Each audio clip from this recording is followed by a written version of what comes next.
Anda tengah menyimak live perbincangan dalam Makassar Insight.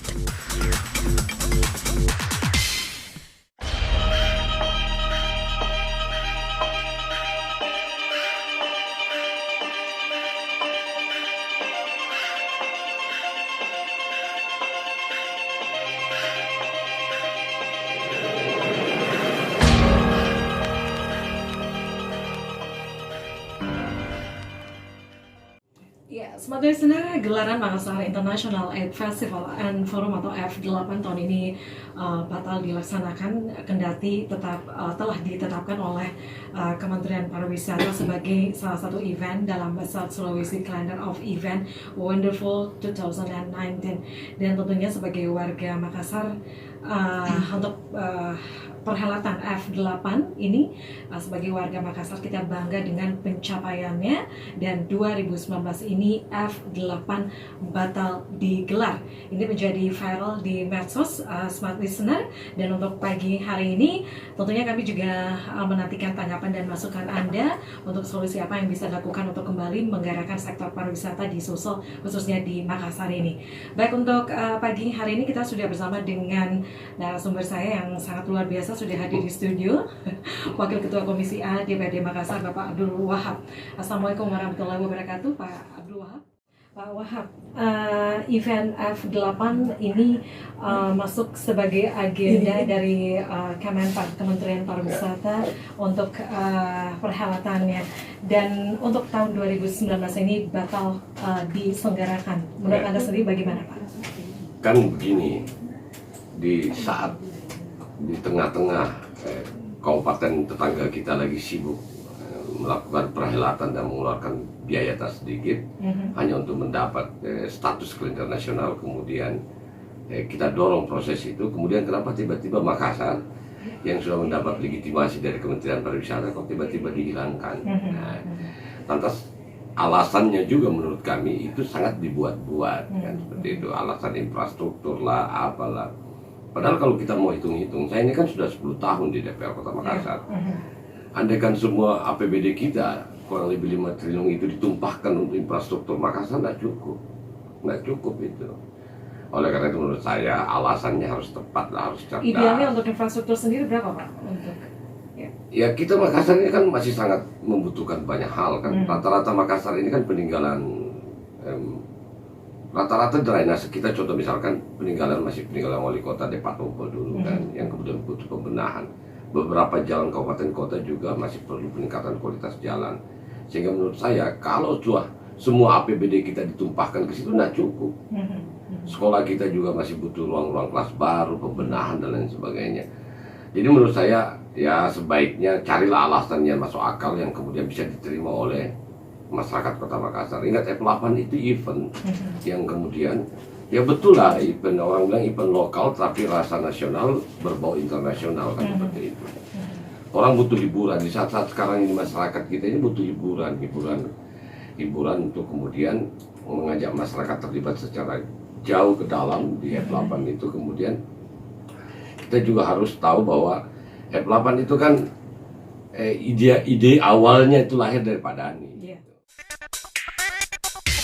Anda tengah menyimak live perbincangan dalam Makassar Insight. Makassar ini adalah sebuah kota, bukan sekadar kota biasa, tapi kota yang sudah mendunia secara sejarah. Banyak bukti-bukti sejarah menggambarkan seperti itu. Sejarah kita dengan Marege di Australia, sejarah kita dengan hubungannya dengan Napoleon di Perancis, sejarah kita dalam pembentukan Malaysia begitu luar biasa. Bahkan ada parfum namanya di Makassar.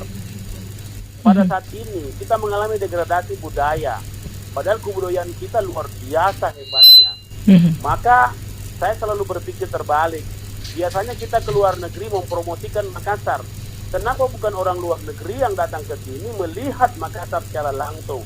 Dia akan jauh lebih murah, bisa melibatkan semua orang, semua kalangan, semua bakat, semua jalan seni, dan kemudian kita kemas dengan baik menjadi sebuah pertunjukan yang luar biasa yang membuat kota Makassar yang tadinya menjadi kota dari kota demo menjadi kota inovasi, menjadi kota festival, Jadi F8 ini bukan hanya sekadar buatan sekretariat yang seperti sebahagian pemimpin pandangan mereka, tapi F8 ini memacu ekonomi. Kami menghitung ekonomi kita memakai konsultan profesional. Makanya kenapa kami dapat top 10 Indonesia. Bukan menduga-duga, merilis duga-duga, tidak. Kita Moko, namanya Moko itu startup, salah satu calon unicorn Indonesia. Itu menghitung. Terakhir 2,5 juta orang yang datang. Transaksi di dalam itu 24 miliar. Di dalam saja, belum hotel. Hotel kita 20 ribu. 5 hari penuh dengan occupancy rate-nya 100%. Bahkan 100% 2 minggu sebelumnya. Itu berarti 20 miliar sehari. Kalau 5 hari berarti 100 miliar. Belum dampak makanan dan lain-lain. Jadi ini adalah menjadi pemicu ekonomi yang luar biasa. Tukang parkir saja satu hari, dia tukang parkir motor bisa beli motor gara-gara parkir. Saya tahu persis barang ini. Nah, saya kira F8 ini bukan hanya lagi sekadar hanya budaya lagi, tapi sudah ekonomi, dan yang paling penting adalah kepercayaan yang tinggi dari internasional dan nasional terhadap Kota Makassar. Yang sebelumnya kita agak rendah karena tempatnya orang busur-busur, tempatnya kriminal, demo. F8 lah yang mencuci semua itu, Makassar menjadi begitu elok, orang datang enak karena ada pembuktian di F8. Dan akhirnya F8 dalam 3 tahun saja bisa duduk menjadi top 10 internasional Indonesia. Apa artinya itu? F8 menjadi agenda nasional untuk internasional di Makassar. Dan itu tidak gampang. Java Jazz saja yang sudah 17 tahun, itu nanti tahun ke-9 baru diterima menjadi top 10 Indonesia. Jadi saya heran kalau ada pandangan yang berbeda dengan ini, dan saya heran kalau ini dibatalkan, karena yang hak membatalkan itu adalah rakyat. Kalau hitungannya politik beda juga, seperti lain ya. Tapi kalau hitungannya real, fair, buktinya adalah kita masuk top 10. Itu bukti yang paling bawah, itu betul-betul dihitung secara real, dipercaya. Kalau kita tidak masuk top 10, nah itu patut diduga bahwa kita cuma mengada-ngada. Tidak gampang masuk top 10. Festival yang lain saja masuk 100 saja tidak susah masuk. Masuk 100 ini, apalagi masuk 10. Begini, 3,8 miliar itu cuma 1 kilo saja jalanan. Dan ini sudah dibahas di DPR, dibahas, dievaluasi. Bahkan saya kemarin sebenarnya tidak mau kasih anggaran besar F8, karena F8 ini sudah sangat menjual. Tetapi teman-teman DPR menganggap bahwa ini harus betul-betul dikawal. Makanya teman-teman yang mengawal F8 ini terpilih semua. Karena memang sesuai dengan keinginan masyarakat. Dan orang-orang yang ngomong tidak pro F8 itu rata-rata tidak terpilih. Ya, kenapa? Karena memang ini keinginan masyarakat, bukan lagi keinginan. Jadi tidak boleh keinginan masyarakat itu dihambat oleh keinginan seseorang saja. Tidak boleh ini Sirina Makassar hanya ditentukan oleh seseorang saja yang hanya keinginannya mau diikuti, tidak bisa. Makanya saya akan menerima kelompok masyarakat sebentar sore di rumah. Saya ingin mendengarkan mereka, saya dikasih waktu sebentar sore, silakan datang, kita diskusikan soal ini. Ditunda untuk tahun ini, Pak. Kalau untuk tahun depan mungkin masih bisa terlaksanakah untuk F8 ini? Tapi momennya sudah hilang karena dia sudah bisa dicoret dari top 10. Top 10. Dan kan alasannya tidak jelas. Efisiensi infrastruktur. Apanya efisiensi? Mestinya PAD hari ini kan harus naik. Berarti secara langsung mengatakan bahwa pemerintah kali ini adalah pemerintah yang sangat lemah karena tidak sanggup melaksanakan itu. Itu sebenarnya tandanya. Mestinya yang begini 3,5 miliar itu kecil itu untuk saya dulu 500 miliar saja PAD, sekarang 1,4 triliun. Ya. Saya yang cari uang, saya yang kita sama-sama dengan DPR merancang belanjanya dan semuanya. Dan saya kira saya tahu persis jalan-jalan. Jadi kalau ada alasan bahwa 3,5 itu untuk infrastruktur, tidak apa-apa, kita dukung juga itu, tidak ada masalah. Ya kalau seperti itu, tapi kasih transparan saja di mana mau dibuat apa semua. Dan saya kira kata yang lebih bijak adalah pemerintah kota tidak sanggup pemerintah posisi tidak sanggup. Itu barangkali kata lebih bijaknya. Anda tengah menyimak live perbincangan dalam Makassar Insight. Tadi kita sudah mendengarkan bagaimana informasi dari Pak Danip Pomanto, bagaimana F8 ini ide ataupun gagasannya, kenapa F8 ini menjadi salah satu event yang masuk kalender pariwisata Kementerian Pariwisata. Dan tadi dari informasi terakhir yang kami terima juga, dari Pak Gub sendiri mengatakan bahwa ini harus ada data real mengenai perhelatan F8. Kalau semuanya bisa ditunjang dengan adanya data real ini dari Provinsi Sulawesi Selatan, ini juga bisa memberikan kontribusinya katanya untuk perhelatan F8. Kalau seandainya bisa ada data real mengenai F8. Itulah yang dari awal saya katakan bahwa semua harus duduk bersama dengan melepas beban yang ada sama kita gitu. Kita duduk untuk kepentingan rakyat gitu. F8 ini kan sebenarnya gini, kenapa kemudian ide ini mendapat respon yang cukup bagus dari rakyat, terutama DPR? Karena dijadikan ajang hiburan bagi rakyat. Rakyat kita ini kan dalam tekanan, ya kita tidak bisa pungkiri harga-harga menjadi mahal, biaya hidup menjadi tinggi. Makassar ini sudah jadi kota metropolitan. Oleh Pak Dhani kemudian digagas F8 itu. Kita beri dukungan terhadap F8 itu. Salah satu tema dari F8 itu adalah panggung hiburan rakyat. Dan semuanya tidak berbayar, semua gratis. Makanya kita dorong di DPR, kita dukung itu. Angka-angka penyajian APBD-nya juga kita dukung gitu. Nah, kemudian ini kegiatan harus dicarikan rekeningnya yang jelas. Nah, karena ini menggunakan uang negara, uang rakyat, harus jelas dasarnya. Kita lihatlah Makassar ke belakang, lihatlah sejarah tempo dahulu Makassar. Makassar ini dulu kan bandar dunia gitu kan, seperti itu. Kenapa tidak misalkan Makassar dikembalikan menjadi bandar dunia? Bagaimana jalannya? Kita doronglah, beri kesempatan kepada pemerintahan pada saat itu, Pak Wali pada saat itu, untuk kemudian mengakselerasi dan mengelaborasi isu ini tadi. Dibuatlah F8 itu, dan alhamdulillah masuk menjadi top 10 nasional. Ya, hanya kan persoalannya kemudian ada keengganan untuk melaksanakan itu. Kalau saya melihatnya, mudah-mudahan saja ya, mudah-mudahan saja tidak. Saya lihat ini dalam konteks politik, bahwa perhelatan ini dihilangkan, ditunda atau dihilangkan atau apapun namanya, itu lebih pada persona saja, personal. Tidak mau atau memang tidak mampu untuk melaksanakan begitu, Pak Wahab? Kalau saya dua-duanya tidak mau dan tidak mampu. Kenapa begini?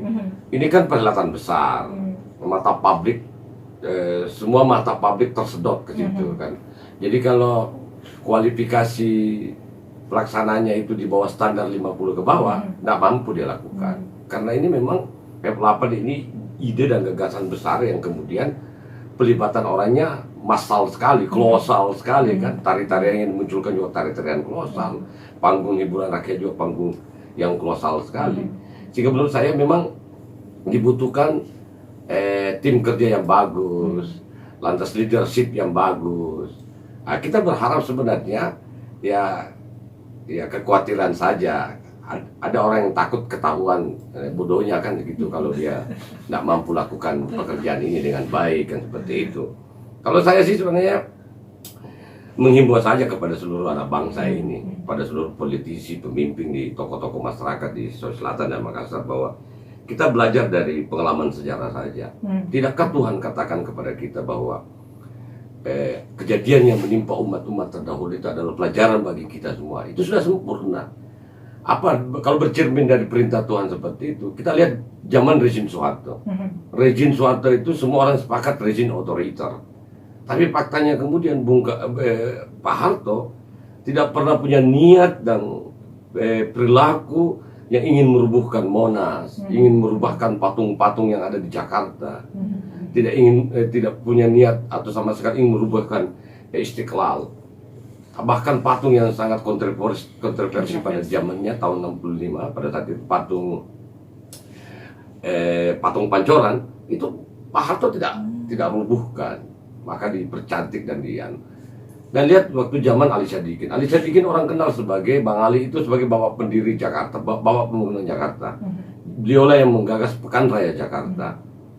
Pernah dikarantina politik oleh rezim, bahkan hak keperdatannya dicabut.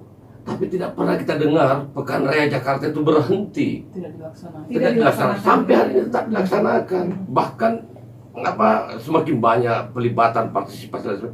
Maksudnya ini kan pelajaran bagi kita. Nggak boleh kemudian karena pesona orang saja, lebih personifikasi saja, kemudian kita tidak mau lakukan kegiatan itu. Padahal itu kan kegiatan substansinya, manfaatnya luar biasanya besar sekali. Menjadi panggung hiburan rakyat, ada ekonomi rakyat yang berputar. Kemudian ada orang yang mengkritik, di situ macet. Pantai Losari ini saya lahir sejak tahun 70, umur saya sekarang sudah 50 tahun. Pantai Losari tanpa F8 juga pasti sudah macet gitu. Makanya ada ide brilian kemarin Pak Wali Kota memutar rute arus Pantai Losari, dan kemudian hari ini kan masih berlangsung rute itu. Itu menandakan bahwa masyarakat kita ini sudah bisa menerima kan, seperti itu. Oke, baik. Ini memang ya banyak yang mengeluh gitu pada saat F8 dihelat ini menyebabkan kemacetan ya di seputar anjungan Pantai Losari begitu ya Pak. Pak Wahab, F8 ini ditunda ataukah benar-benar batal begitu kan? Tadi menurut Pak Dhani, ini peran DPRD sebagai pengawas dari PHR dari ya? Pak PHRI Oke. Baik, sebelum kita lanjut lagi untuk berbicara Pak Wahab, untuk saat ini kita juga sudah bersama dari pengamat pariwisata. Iya. Iya. Ya, sebentar Pak, sebentar sini. Baik, untuk pagi hari ini kita sudah bersama dengan Bapak Kuwandi ya. Iya. Baik, Pak, PHRI Makassar. dari PHRI Makassar. Ya, Pak Kuwandi. Ini baik, Pak Kuwandi, ini dari pengalaman pelaksanaan F8. Anda bisa mendengar saya, Pak Kuwandi? Iya. Sebentar, saya. Pak Kuwandi. Dari pengalaman pelaksanaan F8 yang 3 kali berturut-turut ini, pengaruhnya terhadap tingkat okupansi hotel di Makassar seperti apa menurut Bapak? Halo? Baik, kita lanjut lagi dulu Pak Wahab. Ini gimana nih tadi? Silakan. Gini, Ya.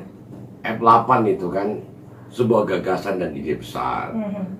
Jangan lihat pesona orang, jangan lihat personifikasi orang. Ini langsung menghilangkan. Iya, tidak boleh. Langsung menghilangkan. Tidak boleh. Anak bangsa itu satu dengan lainnya saling, pemerintahan ini kan berkesinambungan. Kalau ada gagasan yang hebat, ada karya monumental yang hebat, kenapa tidak kan? Ini kan soal pengakuan saja. Kenapa sih? Kita dulu akui bahwa Depa Tompo itu bawa pembangunan kota Makassar. Kenapa tidak? Memang iya kok. Depa Tompo lah ini kemudian merubah wajah kota Makassar. Jadi karyanya itu tetap ada. Iya, gitu iya. ya. Mana pernah ada karya Depa Tompo yang Langsung dihapuskan. Nah itu. Padahal seri perkembangan kota yang begitu besar. Depa Tompo dulu jadi wali kota kan batas Makassar sampai Veteran Selatan saja. Kalau batas timur sampai di Lonceng Macini itu. Tapi kemudian tuguhnya itu kita tidak hilangkan. Nggak ada rezim wali kota yang berani merubuhkan Lonceng Macini, nggak ada. Karena itu tugu, itu peringatan, prasasti benda mati yang kemudian menjadi prasasti penyampaian kepada publik. Ini loh dulu Makassar. Bukti kita ya, iya. sebagai bukti. Jangan kemudian pesona orang lantas kita belajarlah dari kalau saya seperti itu. Rezim Soeharto itu, semua orang sepakat rezim Soeharto itu otoriter. Tapi faktanya kemudian Pak Harto tidak pernah melarang Pekan Raya Jakarta. Itu tetap ada. Iya, tapi sampai hari ini. Dari pemimpin Iya, sebulan sekali lagi Pekan Raya Jakartanya. Baik Pak Wahab, ini Iya. pembatalan F8 ini tentunya sangat berpengaruh terhadap anggaran yang sudah disetujui ya. Iya. Anggota DPRD ini 3,8 miliar Iya. ini Pak. Ini menjadi salah satu alasan F8 tidak digelar. Inilah yang saya katakan kemarin bahwa kepala dinas kalau nggak tahu, nggak paham tupoksinya, nggak ngerti tugasnya, sembarang dia bilang, kapau-pau orang Makassar bilang. Pembahasan APBD itu ranahnya, konteksnya di DPR. Nggak boleh orang langsung konferensi pers mengajukan pemotongan anggaran tanpa melalui proses pembahasan di DPR. politik penganggaran Republik Indonesia ini menganut sistem seperti pelibatan DPR. Ini kalau saya baca begitu ya, untuk proses pembatalannya ini sedemikian singkat langsung diputuskan sepihak. Padahal kita tahu ya, pada saat pengajuan anggaran, disetujui anggaran di DPRD, apalagi anggarannya ini telah disepakati pembahasan di APBD 2019 ini kurang lebih 3,8 miliar. Yang seharusnya untuk proses ininya Pak, untuk pembatalannya itu seperti apa? Dulu itu APBD 2019 ditetapkan oleh wali kota definitif mandatir rakyat, dia memiliki RPJMD. Anda tengah menyimak live perbincangan dalam Makassar Insight. Untuk proses pembatalannya ini, menurut Bapak sedemikian singkatkah atau memang harus melalui proses yang seperti apa begitu? Idealnya seperti apa Pak Wahab melihatnya? Pemerintahan yang baik, saya ini kan sudah 10 tahun di DPR. Pemerintahan yang baik itu adalah pemerintahan yang mampu membangun komunikasi dua arah dengan stakeholder yang ada, mampu membangun komunikasi dua arah dengan pihak legislatif kan, seperti itu. Saya jelaskan ya kepada publik bahwa 2019 anggaran pokok 2019 itu ditetapkan oleh wali kota definitif, wali kota mandatir rakyat, dan kebetulan mereka punya RPJMD. RPJMD-nya berlaku dari 2015 sampai 2019. Tiba-tiba hari ini program kerja yang telah ditetapkan oleh DPR melalui diskusi yang panjang, perdebatan yang sangat menguras waktu, kemudian tiba-tiba harus dihilangkan dengan memakai dasar hukum yang tidak jelas. Kenapa saya katakan tidak jelas? Karena pernyataan PJ Wali Kota itu menurut saya bukan pernyataan yang dapat kemudian kita sikapi secara politik, karena pernyataan di media massa yang menurut saya berubah-ubah terus. Kemarin berubah, hari ini berubah lagi.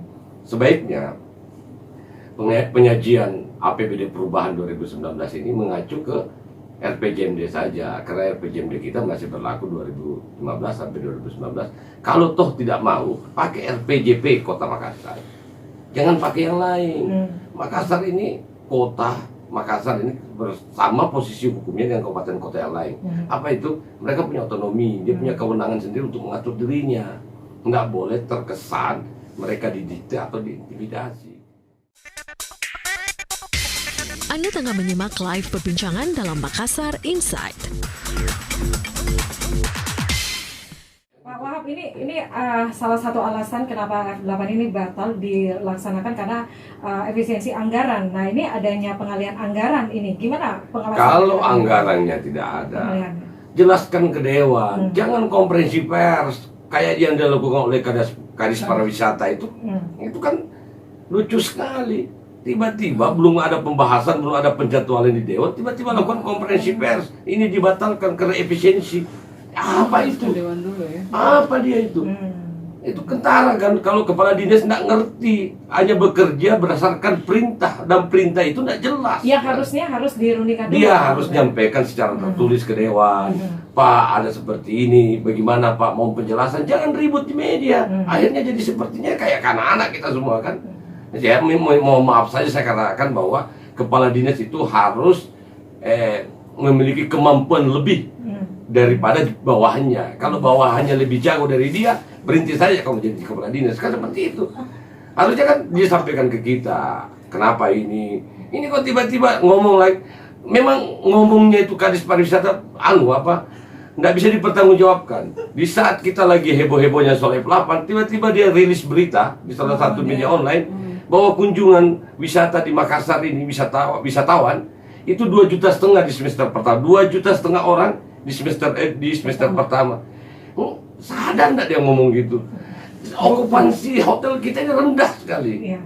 Tadi dijelaskan oleh Ketua PRRI, hanya 30-38. Harapannya dengan adanya MICE dari event F8 ini bisa meningkat begitu ya. Kalau kita bicara perilaku, tolak ukurnya jelas, seperti yang dijelaskan oleh Pak Dhani, mantan wali kota tadi, itu jelas ukurannya. Okupansi rate hotel kita tinggi, pelibatan masyarakat ada.